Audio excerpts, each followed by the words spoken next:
तो देखो, अगर आप भी बचना चाहते हो मोटे खर्चों से और आप भी ओन करते हो एक Volkswagen tycoon, Skoda Kushaq, Volkswagen Virtus या स्कोडा स्लाविया, या फिर आप लेने का प्लान कर रहे हो इस गाड़ी को मैनुअल या ऑटोमेटिक ट्रांसमिशन में, तो देखो ये वीडियो आपका मोटा खर्चा होने से बचा सकती है।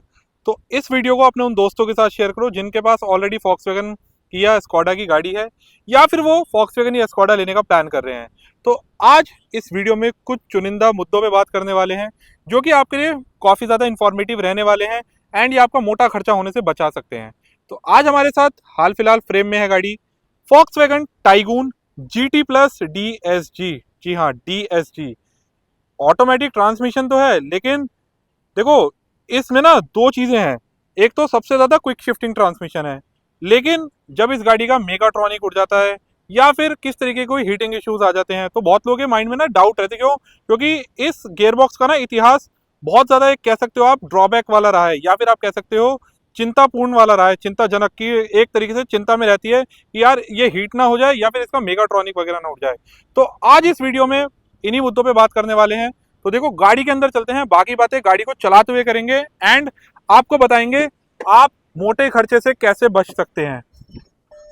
तो देखो गाड़ी है हमारी स्टार्ट, और साथ ही साथ आपको एक इसका ड्राइविंग फीडबैक भी बता देंगे कि ये गाड़ी चलने में कैसी है। तो देखो सेफ्टी फर्स्ट है, तो यहाँ पे कर देते हैं हम गाड़ी की सीट बेल्ट वियर कुछ इस तरीके से। एंड में बिल्कुल भी रिकमेंड नहीं करने का कि आप कार ड्राइव करते वक्त किसी भी तरह का कोई फोन यूज करें या कैमरा यूज करें। तो देखो 7 स्पीड इसमें आपको DSG ट्रांसमिशन देखने के लिए मिल जाता है, तो कुछ ऐसा आपको। और इसी के साथ साथ तो देखो सबसे पहले मेन बात करेंगे जो हमने मोटे खर्चे वाली बात बोली थी। तो देखो इस ऑटोमेटिक ट्रांसमिशन के ना आपने अक्सर पुराना रिकॉर्ड उठा के चेक करना कि चाहे DCT हो, DSG हो, तो देखो अभी तो फिलहाल ये पेट्रोल इंजन में आने लगी है। मैं कह रहा हूँ पहले आपको 1.2 लीटर में पोलो में आपको देखने के लिए मिला करता था DSG ट्रांसमिशन, एंड 1.6 आपको जो नेचुरली एस्पिरेटेड इंजन मिलता था, तो DSG ट्रांसमिशन तो मिलता था।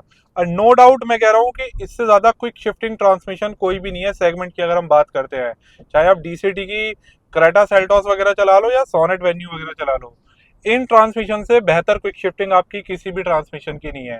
तो इस चीज को आप मेरी बात पे मत जाना, आप एक काम करना, रियल लाइफ में आप इन दोनों गाड़ियों को बैक टू बैक चला के देखना, आपके माइंडसेट सारे डाउट क्लियर हो जाएंगे। तो देखो मैं थोड़ा सा इस गाड़ी को भी स्ट्रेच करके देखता हूँ।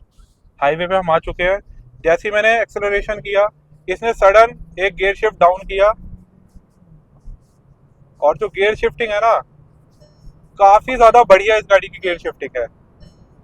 तो देखो आप भी लेना चाहते हो एक परफॉर्मेंस ओरिएंटेड व्हीकल, तो देखो इनके 1.5 लीटर इंजन में आपको DSG गियरबॉक्स मिल जाता है। इंजन भी काफी ज्यादा पावरफुल है, पंची है, एंड ट्रांसमिशन भी काफी ज्यादा अच्छा है। अब बात आते हैं कि इसमें खर्चे जैसे आपको देखने के लिए मिल जाता है, जैसे मेगाट्रॉनिक उड़ जाता है या फिर हम कहें हीटिंग इश्यूज। तो देखो उनसे बचने के लिए मैं आपको चीजें कुछ बताता हूँ। तो देखो अगर आप लेने का प्लान कर रहे हो इन चारों में से कोई भी गाड़ी है, वो भी DSG ट्रांसमिशन के साथ, तो सबसे पहले मैं आपको एक चीज रिकमेंड करना चाहूंगा। देखो 4 साल 1 लाख किलोमीटर की आपको एज अ स्टैंडर्ड वारंटी देखने के लिए मिलती है, बट 2 साल 50,000 किलोमीटर की एक्सटेंडेड वारंटी और आती है, आप उसको भी परचेज कीजिए। कोई ज्यादा प्राइस नहीं है, लगभग 20 या 21 हजार रुपए में आपको वो देखने के लिए मिल जाती है। वहीं अगर बात करते हैं इसमें भी आप इसको 7th ईयर के लिए भी एक्सटेंड करा सकते हैं। उसमें कुछ क्लॉज होते हैं, लाइक आपकी गाड़ी 6 साल में 1,20,000 किलोमीटर या उससे कम चली होनी चाहिए, तो आप कुछ अमाउंट देके 7th ईयर के लिए भी एक्सटेंड करवा सकते हैं। तो कहने का मतलब कि लगभग गाड़ी की जो 15 साल की लाइफ है, कुछ ही कम उसकी हाफ लाइफ आपकी वारंटी में कवर्ड हो जाती है। तो अभी तक हाफ लाइफ में तो आप बच चुके हैं गाड़ी से। क्यों? मेगाट्रॉनिक उड़े या गियर में कुछ भी इश्यूज आए वो आपका वारंटी में कवर हो जाएगा। तो देखो बेसिकली अब हम ये जानते हैं कि इनमें इश्यूज आते क्यों हैं। अक्सर इन गाड़ियों में जो इश्यूज आते हैं वो आते हैं बम्पर टू बम्पर ट्रैफिक में। जी हाँ, उसके पीछे सबसे बड़ा रीजन है, इन गाड़ियों में मिलता है आपको DSG ट्रांसमिशन जो कि रहता है ड्राई क्लच, सूखा क्लच चलता है, जिसकी वजह से अगर आप बम्पर टू बम्पर ट्रैफिक में चला रहे हो तो गियर बॉक्स पे लोड रहता है, तो उस सिचुएशन में गियर बॉक्स हीट हो जाता है एंड वो आपको यहाँ पे वार्निंग देना स्टार्ट कर देता है। स्क्रीन में आपको कुछ इंडिकेशंस आपको देखने के लिए मिल जाते हैं कि heating issue and over heat आपका ट्रांसमिशन वो आपको शो होना स्टार्ट हो जाता है। सो उस सिचुएशन से बचने के लिए मानकर चलो अगर आप बम्पर टू बम्पर ट्रैफिक में हो आपको पता है आगे रेड लाइट है, आपको पता है 2 मिनट तक गाड़ी आपकी हिलने डुलनी नहीं है, तो यार इस गियर बॉक्स को इसको न्यूट्रल में कर दो ना। अगर आप इसको ड्राइव पे करके रखोगे तो ऑब्वियस है, गाड़ी आपने ब्रेक लगा रखा है, गाड़ी आपकी बढ़ नहीं रही है, ट्रांसमिशन आपका चल रहा है, ट्रांसमिशन में पूरा लोड है, तो हीट होना तो बिल्कुल बनता है ना, चाहे वो कोई भी चीज हो। अगर आप मानकर चलिए कोई गाड़ी है या किसी भी तरीके कोई ऑब्जेक्ट है या फिर कुछ भी है, उसमें ब्रेक लगा रखे हैं, आप उसमें फोर्स किए जा रहे हैं, तो फोर्स तो आप लगा रहे हैं, आपकी तरफ से एनर्जी तो पूरी लग रही है ना, भले चाहे वो रुका हुआ है, आपकी तरफ से फोर्स लग रहा है तो आप तो थकेंगे ना। तो सेम एज इट इज इस गियर बॉक्स के साथ भी है। तो देखो ये भी मशीनरी है, ये भी काम करती है ह्यूमन टेंडेंसी के तरह ही। तो इन चीजों का बहुत उचित रूप से ध्यान रखें। अगर आप जाम वगैरह वाले एरिया में गाड़ी चलाते हैं तो इस तरीके से गाड़ी को कुछ चलाएं। एंड अगर आपकी डेली की रनिंग है और आपकी major running bumper to bumper traffic में है, तो मैं देखो आपको एक चीज बिल्कुल रिकमेंड करना चाहूंगा। एटलीस्ट आपको अगर ज्यादा पावर चाहिए तो आप इसके 1.5 के साथ जाइए। अदरवाइज आप दोनों ही वेरिएंट्स को चलाकर देखिए, 1 litre and 1.5 litre both engine को आप चलाकर देखिए। वहां पे आपके डाउट क्लियर हो जाएंगे कि हाँ आपकी नीड को कौन सा इंजन फुलफिल कर पा रहा है। इफ अगर 1 लीटर आपकी नीड को फुलफिल करवा रहा है ना, तो आप आंखें बंद करके 1 लीटर के साथ चले जाइए। क्यों? क्योंकि उसमें मिलता है आपको टॉर्क कन्वर्टर ट्रांसमिशन, जो कि रिलायबिलिटी में सबसे ज्यादा अच्छा ट्रांसमिशन माना जाता है अगर आप किसी भी ऑटोमेटिक को लेने का प्रेफर कर रहे हैं। टॉर्क कन्वर्टर ट्रांसमिशन में आपने, मैं कह रहा हूँ नाम मात्र के ही आपने कभी इश्यूज देखे होंगे, अदरवाइज मैं कह रहा हूँ उससे ज्यादा रिलायबल ट्रांसमिशन इस सेगमेंट में कोई आता ही नहीं है।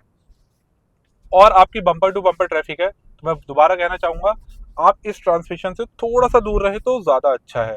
ये आपके लिए भी अच्छा रहेगा और इसी के साथ साथ जो आने वाला खर्चा है, अगर आपको पता है already bumper to bumper traffic की आपकी रनिंग है, तो उससे भी आपको बचाएगा।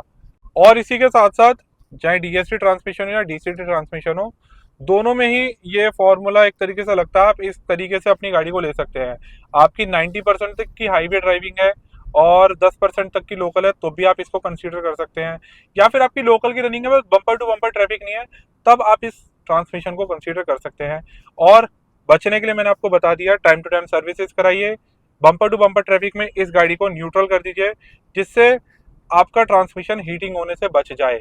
और हीट होएगा तो तब जाके मेगाट्रॉनिक भी आपका उड़ता है इनिशियल बेसिस पे। और बहुत सारे लोगों को मैंने देखा है कि इन ट्रांसमिशन की ना और इन गाड़ियों से कहीं ना कहीं रेसेस करते हैं, ड्रैग रेसेस। तो उस सिचुएशन में बहुत सारे लोग पता है क्या करते हैं, देखो मैं एक बार आपको गाड़ी साइड में रोक के दिखाता हूँ क्या करते हैं। जैसे मैंने यहाँ गाड़ी साइड में रोक ली है, पता है क्या करते हैं अक्सर कुछ लोग, ड्रैग रेस करने के लिए गाड़ी को लॉन्च करते हैं। गाड़ी को लॉन्च इन द सेंस, गाड़ी स्टार्ट है, ब्रेक दबा के और एक्सीलेटर दे देंगे, और एक्सीलेटर 1 2 3 करने के बाद एकदम ब्रेक छोड़ देता है, तो ये आपकी गाड़ी लॉन्च हो जाती है। उस लॉन्च की सिचुएशन में भी इनिशियल में अगर आप इस तरीके से करते हैं, तो इस गाड़ी के मेगाट्रॉनिक उड़ने के चांसेस कहीं हद तक बढ़ जाते हैं। तो ये भी एक रीजन होता है मेगाट्रॉनिक उड़ने का आपके गियरबॉक्स का। और मेगाट्रॉनिक की कीमत काफी ज्यादा अच्छी खासी है। अगर आप इस चीज से बिल्कुल अनजान है, तो आप कभी फॉक्सवैगन के किसी ओनर से जाके पता कीजिए इस गाड़ी का मेगाट्रॉनिक कितना कॉस्टली आता है। तो दोस्तों मैं अब यही चीज बताना चाहूंगा, लोकल राइड्स ज्यादा है, बम्पर टू बम्पर ट्रैफिक ज्यादा है, तो आप इसके टॉर्क कन्वर्टर ट्रांसमिशन के साथ जाइए। अगर आप डीएसडी गियर बॉक्स के साथ जाते हैं तो वारंटी जरूर लीजिए। And bumper to bumper traffic में इस गाड़ी को न्यूट्रल करना ना भूलें। सो दोस्तों यही थी आज की वीडियो। वीडियो अच्छी लगी तो वीडियो को लाइक कर देना, चैनल को सब्सक्राइब। छोटी सी इन्फॉर्मेशन थी, एंड अच्छी लगी तो अपने दोस्तों के साथ शेयर करो जो ऑलरेडी फॉक्सवैगन या स्कॉडा की गाड़ी यूज करे डीएसटी ट्रांसमिशन के साथ, या फिर लेने का प्लान कर रहे हैं 1.5 लीटर इंजन के साथ डीएसटी ट्रांसमिशन। तो वीडियो अच्छी लगी तो वीडियो कर देना लाइक, चैनल पर नया तो चैनल को कर देना सब्सक्राइब। मिलते हैं हम इस तरीके के इंटरेस्टिंग वीडियोस के साथ।